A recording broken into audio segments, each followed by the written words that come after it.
تاریخ اسلام میں اسلامی خلافت کی کتنی اہمیت ہے، یہ ایک تاریخ کا طالب علم ہی بہتر طور پر جانتا ہے جو 1922 کو اختتام پذیر ہوئی۔ امام حسن کے بعد ملوکیت بنی امیہ کی حکومت کے خاتمے کے بعد 13 ہجری یعنی 132 ہجری میں خلافت بنو عباس کا قیام عمل میں آیا، جو قریباً 5 صدیوں تک قائم رہی۔ اس وقت بغداد طاقتور حکومت کے ساتھ ساتھ علم و ہنر کا خاص مرکز بھی تھا، جس کو مامون الرشید اور ہارون الرشید نے بلندیوں تک پہنچایا تھا۔ مگر فطرت اس اصول کے تابع ہے کہ ہر عروج کو لازمی زوال ہوتا ہے۔ 8ویں خلیفہ معتصم باللہ کے لیے کے بعد عیسائیوں کی طرز حکومت میں نے پروان چڑھی، مگر ہلاکو خان کے ہاتھوں اس کی بھی شکست پاش ہو گئی۔ یہ تاریخ اسلام کا وہ باب ہے جس کو رقم کرنے کے لیے ہاتھی جیسا کلیجہ درکار ہوتا ہے۔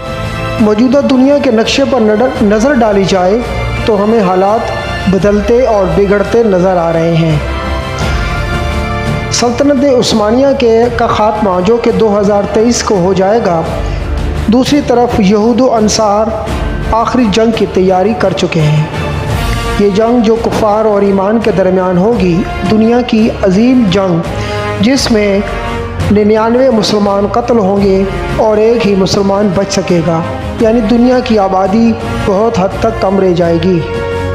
ناظرین، آج ہمارے اس ویڈیو کا جو عنوان ہے وہ ہے آخری جنگ، جس کو ایرمیجڈون کا نام دیتے ہیں۔ نئے شامل ہونے والے دوستوں سے گزارش ہے کہ وہ آئیکن کو بھی دیکھیں، پریس کریں اور سبسکرائب کریں تاکہ معلوماتی مراسلہ آپ تک بر وقت پہنچ سکے۔ ایرمیجڈون عبرانی زبان کا لفظ ہے جس کا مطلب ہے اونچائی والا میدان جنگ، اور یہ میدان جنگ اسرائیل میں واقع ہے۔ یہ جنگ شیطانی قوتوں کی وجہ سبب ہوگی، یعنی جس کی کمان دجال کرے گا۔ اس جنگ کا احوال احادیث مبارکہ میں بھی ملتا ہے۔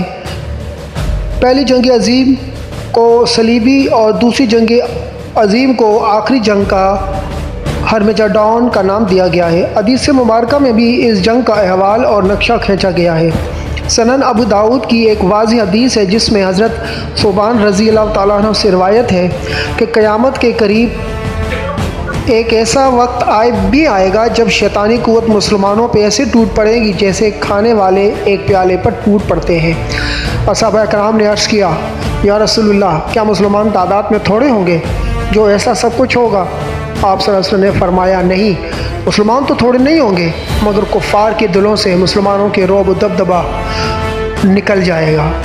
حضور صلی اللہ علیہ وسلم نے قیامت کے قریب کچھ نشانیاں بیان فرمائی تھیں، ان میں ایک نشانی جنگ عظیم بھی ہے۔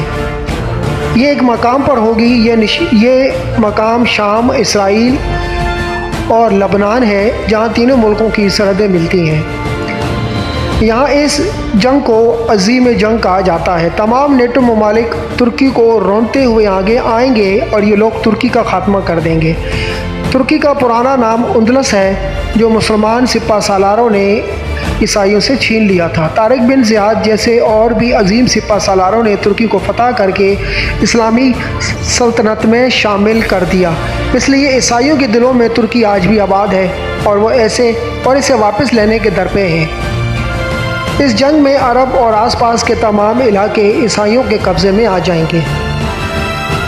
شام میں بغاوت، عراق میں صدام حسین کی حکومت کا خاتمہ کرنا اور افغانستان پر چڑھائی کرنا، یہ تمام وہ محرکات ہیں جو مسلمانوں کو جنگ کی طرف دھکیل رہے ہیں۔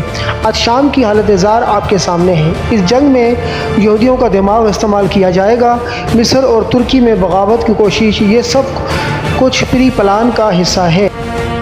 مسلمانوں کے وسائل پر قبضہ اور اپنے ہی ملکوں پر حملے کروا کر الزام مسلمانوں پر تھوپ دینا، یہ خطرناک چالوں کی عکاسی کرتا ہے۔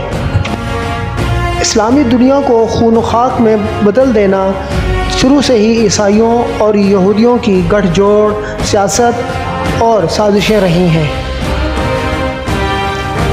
آج کی یہ ویڈیو اگر آپ کو اچھی لگی ہے تو بیل آئیکن بھی پریس کریں اور سبسکرائب کریں تاکہ نئے آنے والی ویڈیو، حالات اور واقعات سے آپ کو آگاہ کیا جائے۔